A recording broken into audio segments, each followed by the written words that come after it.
पतु हाई ए राजा DP पतु वाला paper पतु हाई घर के दीवार और पेपर पतु हाई केहू और नइखे खोला कौन फाइल राजा जी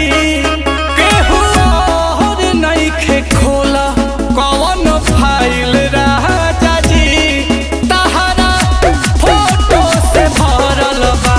मोबाइल राजा जी तहरा फोटो से भरल बा मोबाइल राजा जी।